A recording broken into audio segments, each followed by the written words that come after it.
Hey guys, how's it going? Thank you for coming back to my channel. If you're new to my channel, make sure you subscribe. It's very easy for you, just click it. It means a lot to me. So today I have a little project. I received this is an OpenROV Trident underwater drone. It was sold around 5 years ago, 6 years ago. Unfortunately, after a few use, the user told me that he didn't really dry the unit completely after use, so the motors are seized up right now. So I have to see if we can repair it. Unfortunately, the company who built this no longer in business, so it all depends on us to see if we can find the parts to repair it. Let's take a look. The first thing, we have to take it apart. So this would be my video blog of trying to repair this underwater drone. Might be 2 or 3 parts, maybe only 1 part, depends, if we can find the parts to repair it. All right. Okay, just open up my Trident OpenROV underwater drone. Apparently the motor seized up. Looks like the water got into the motor, and it is hard to take it apart without opening up the whole case. And they're using this kind of screws. It's a metric, so you need to have the metric style of Allen key to open it.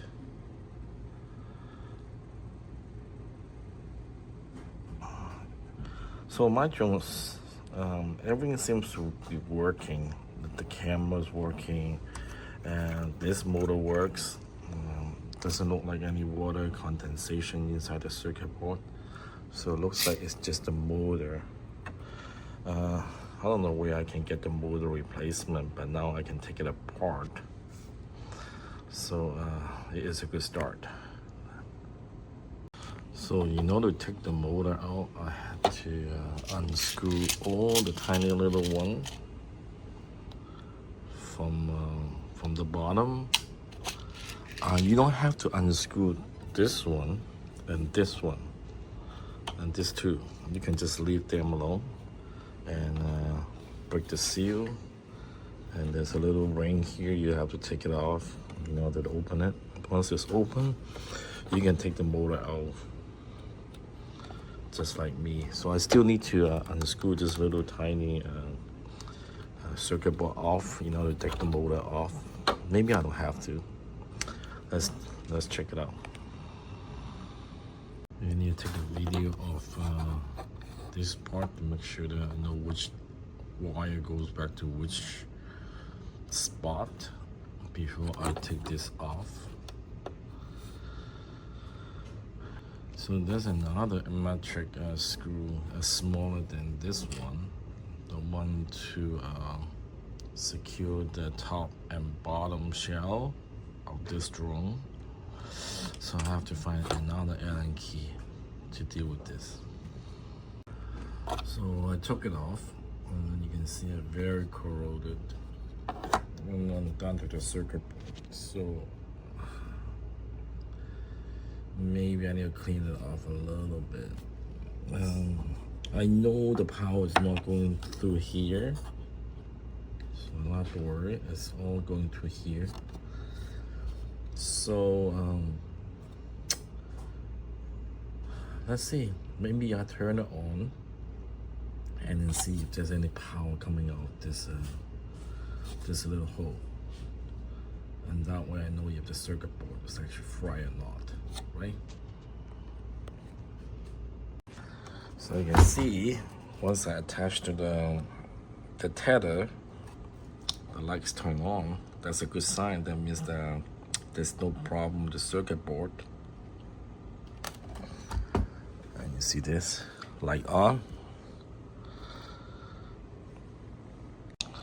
So now I'm gonna test the circuit board to make sure that it has current going to the connection area to the motor. So I'm gonna turn up the throttle, and you can see the number is 4.3.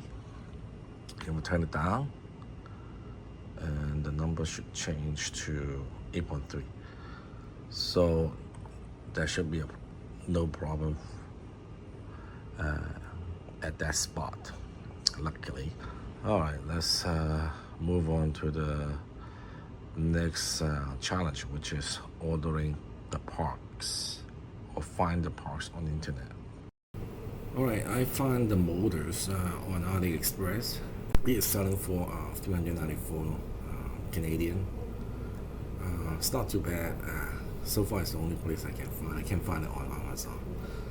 So I'm just gonna order that. Even though I don't need the vertical motor, but just in case, in future, what if that motor sees up too.